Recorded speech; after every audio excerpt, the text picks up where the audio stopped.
muvuga ngo kagira inkuru. What are you doing? Seriously? Honestly? Jango biroroshye wenda kugira aho mpera.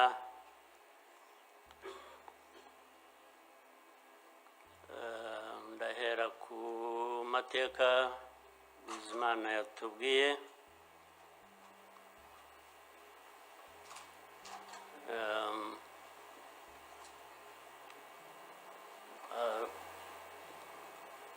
Arambuye afite ibimenyetso ashingiyeho, ariko ndagira ngo mbanze ishimire mwese abari hano mwaje kwifatanya n'igihugu n'abanyarwanda, cyane cyane mwebwe abaturuka hanze mu bindi bihugu cyangwa abihagarariye hano mu gihugu cyacu.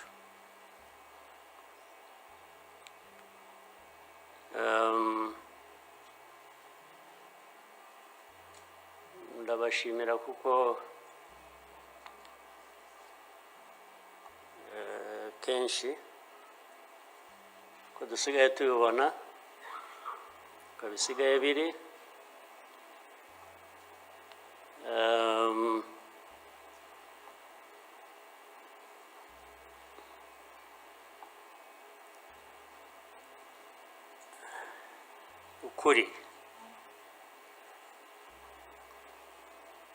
ukuri ntabwo kukigenderwaho.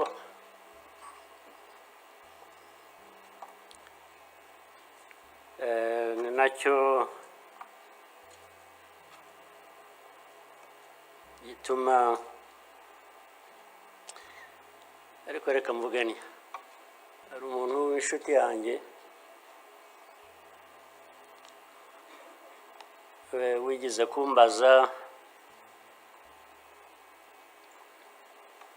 atari ko wowe nk'umuntu ubaho ute ugahuza bimwe, ndaza kubivuga mu rurimi rw'amahanga. Arambaza tubaho ute ugahuza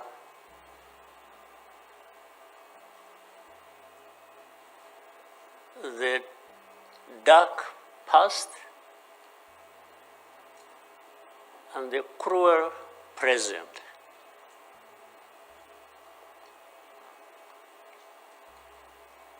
But how do you manage that?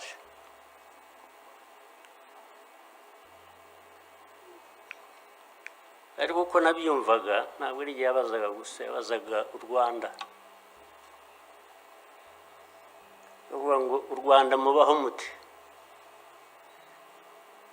with a very dark past and a very cruel present.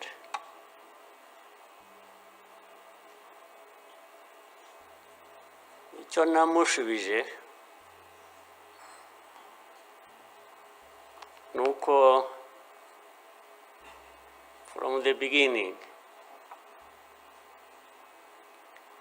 we were under any illusion that the two were siblings and we had to deal with them as such. You have to deal with the cruel present, knowing that it is very, very much related to the dark past. They are inseparable. So for us, we have a choice to make.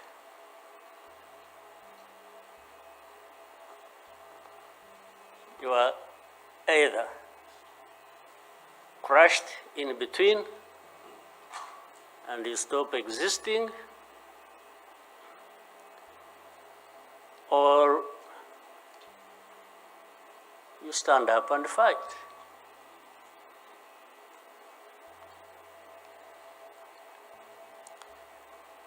When people are saying in the testimony that,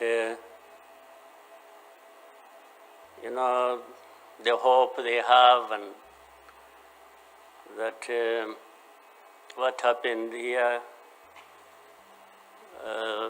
30-something years ago will never happen again.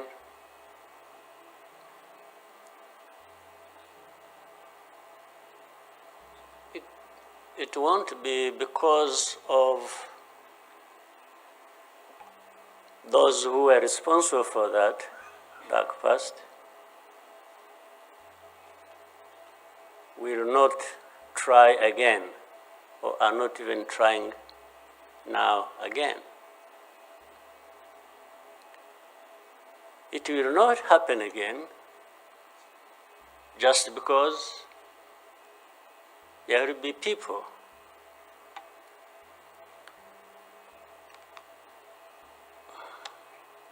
who will stand up and fight.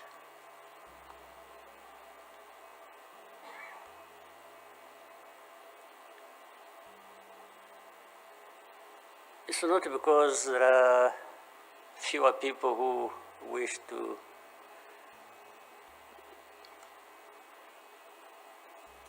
perish or who would have wished us all to disappear, this country to disappear.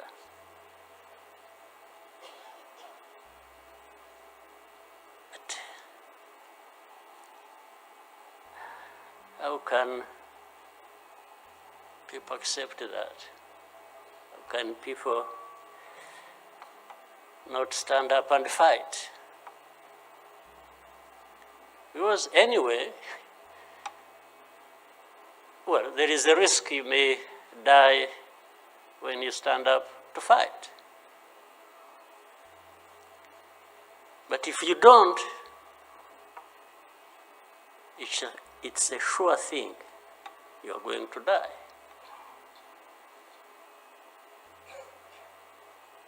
So, why don't I try the former? Why don't I try to stand up and fight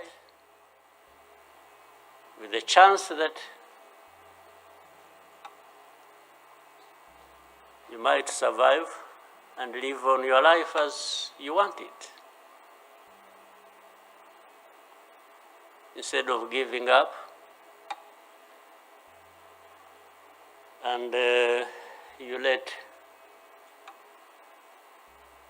people treat you as if for you to live, it's a favor that they are going to do for you. Why?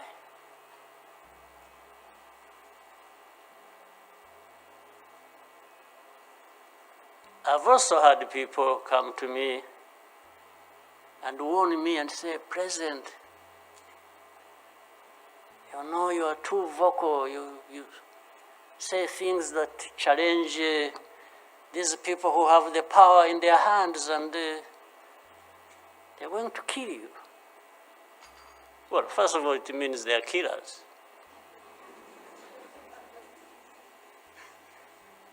But my answer to them is, you know what? If I were to be there to just accept these things to happen, I don't think I would count myself as living anyway. I would be dead anyway. So why don't I die fighting?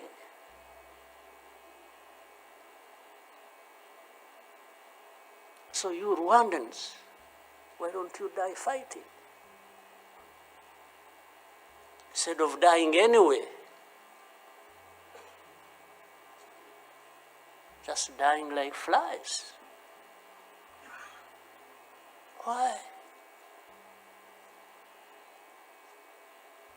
But my message goes to other Africans who live like this on a daily basis, who are dehumanized. And they accept it and they beg. I can't beg to live. I can't beg anybody.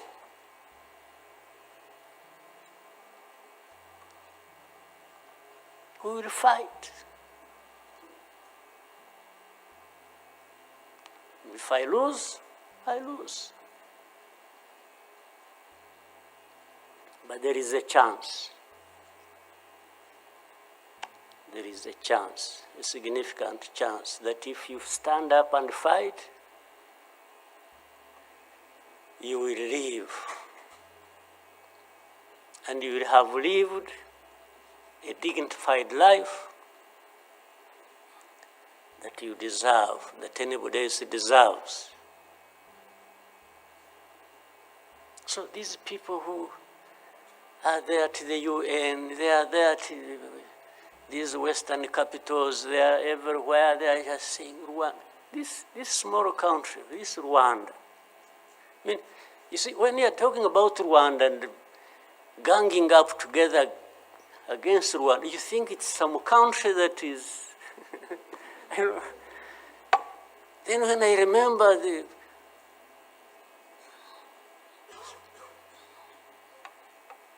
the facts about it,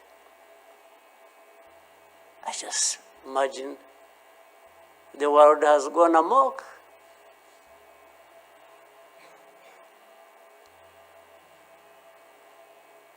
But in the midst of all that, we have to live. We have to live our lives, we have to fight for that, we have to live the way we want. And I tell anybody to his face to go to hell.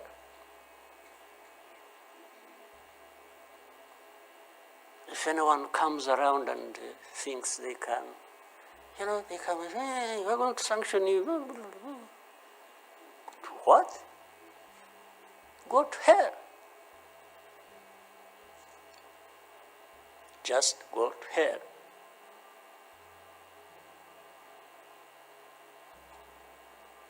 You have your own issues to deal with. Go and deal with your own issues. Leave me to mine.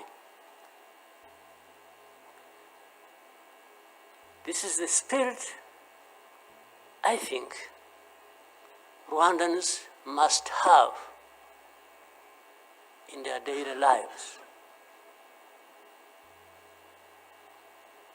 So my worry is not about how powerful these people are that come down upon us and throw anything at us. I'm never worried about that. I worry about one thing, which has lived on for centuries. It's for Rwandans. It's for Africans who sit back and find nothing wrong with accepting to be treated like that. That's my only worry. When can Rwandans, when can Africans refuse to be mistreated like this? To be told they have no value. To be told that their lives have to be lived as a result of a favor they are being done by somebody else. What a shame for people to accept that even for a moment. You must not accept it. You must get up and fight for yourself.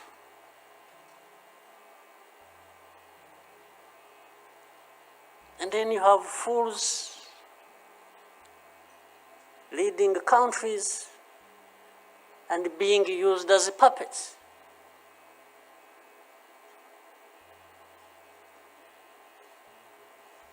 And they are stealing from their own resources, which they should be putting to the good use of their own people and develop them. They just put everything to their own use, find billionaires in a sea of poverty,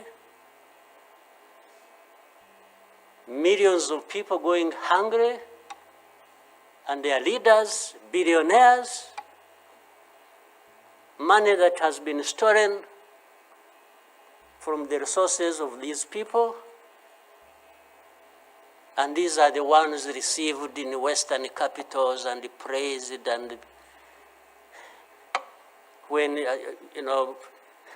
Rwanda is being crucified, literally at the UN, everywhere, these are the ones who show up and everybody is doing their bidding.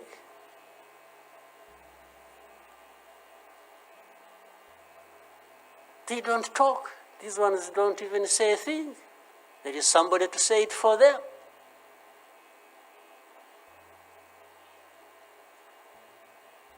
You don't say a thing. Even in meetings where solutions are being thought about and crafted and so on, they are absent because somebody else is there. They are addressed there. When their name comes up, they say, no. You see, I see it on a daily basis. Somebody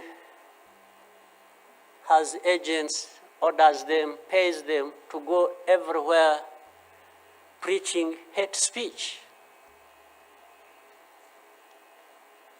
killing people in broad daylight, setting fire on these people, burning in broad daylight. And when it comes up for discussion, they say, no, it's not this one. No. You see some other people, we look for them. But the person keeps coming up. He says, no, I will take the war to Kigali, I remove the government, these Tutsis, we are tired of them, like we were tired of them 31 years ago. Here. And it's okay. These wonderful people, these powerful people who tell us what to do and what not to do, they are okay with that. They are fine with that.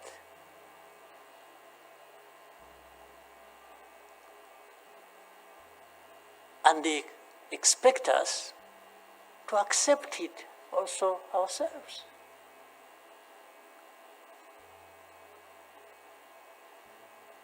In broad daylight.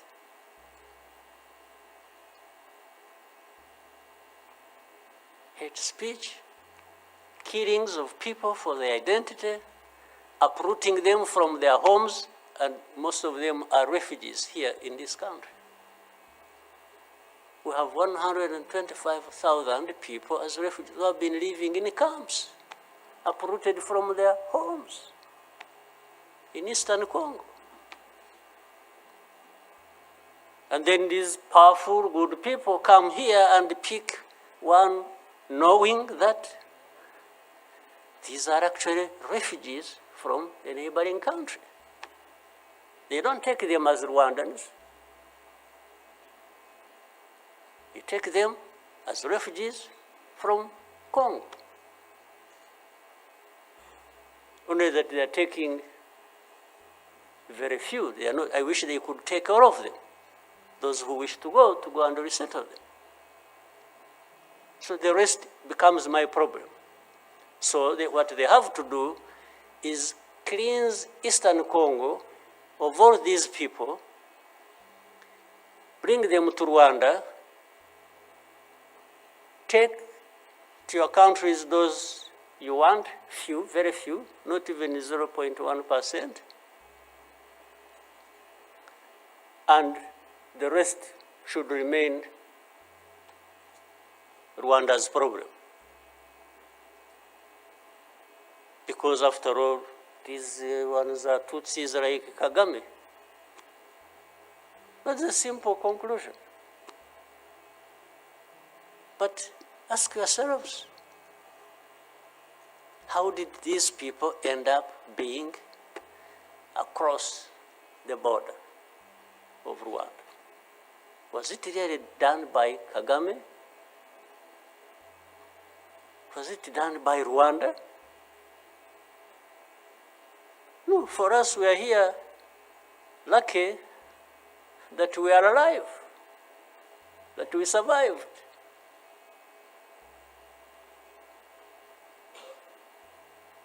So,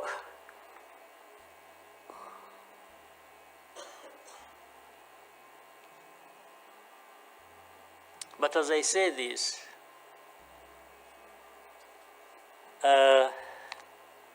even for my sanity and the country's sanity, we have sometimes to just try to do things differently. Meaning, if you want to be helpful, if you want us to be partners, we are happy to play our part, and you can be sure you will find a reliable partner in us, irrespective of what we think about you.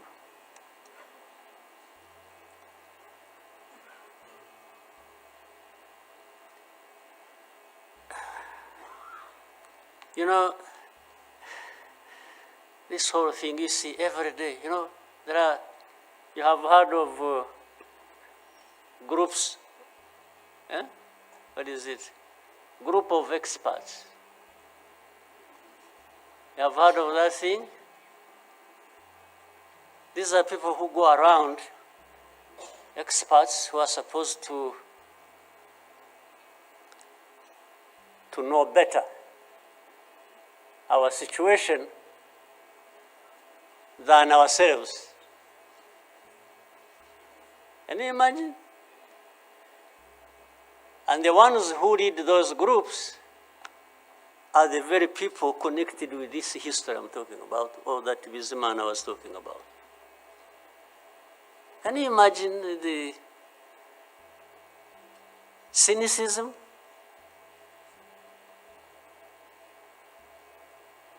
And this expert comes to me and asks me, you know, but this.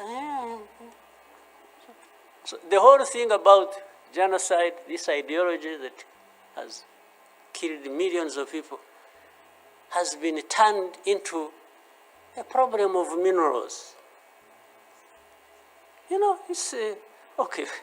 Let's imagine it's a problem of minerals now. Was it a problem of minerals in 1994?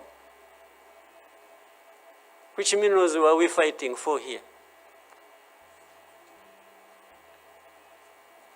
Just imagine.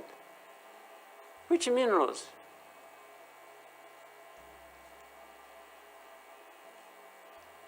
Second, if it were to be minerals, how many are actually fighting for these minerals in those places, assuming you found evidence about Rwanda being implicated in what's happening in Congo for minerals in Eastern Congo? Are you really saying it is just Rwanda? Why don't you be brave enough to say Rwanda is invading our territory we have created for ourselves and is encroaching on the minerals we are also encroaching on in Eastern Congo. Why don't you be brave enough to admit that? At least to say that.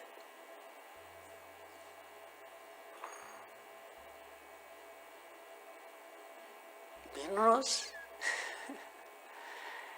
If what is the allegations, if these allegations were true, you know what? Rwanda would be as rich as you are, those who make the accusations. We would not be needing your money at all. Which you give us nothing and you come and beat us up for for everything. I mean, yeah, that is the world between the dark past and the cruel present.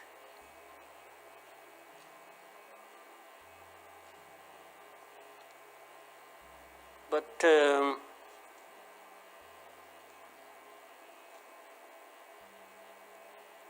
what didn't kill us and finish us 21 years ago has hardened us, has prepared us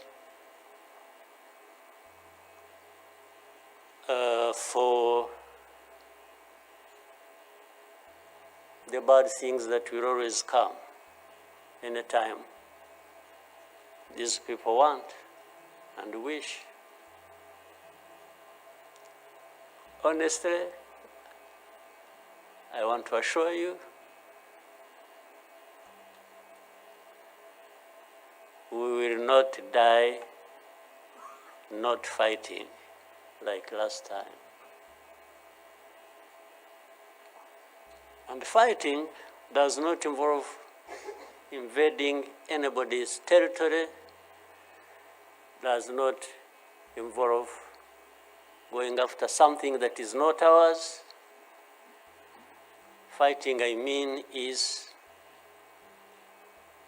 if you find us here and want to treat us the way you want that you have seen in the past, I just want to assure you, you will not succeed. You will not succeed. I think I beg all these Rwandans, we should be itching for a fight with anybody who wants to come here and turn things upside down. And I think there are many who are ready to join for that. But for our friends, our partners, please, don't misunderstand us, don't mistreat us.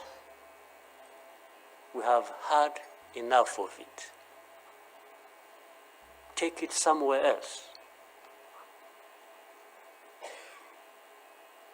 Take it somewhere else.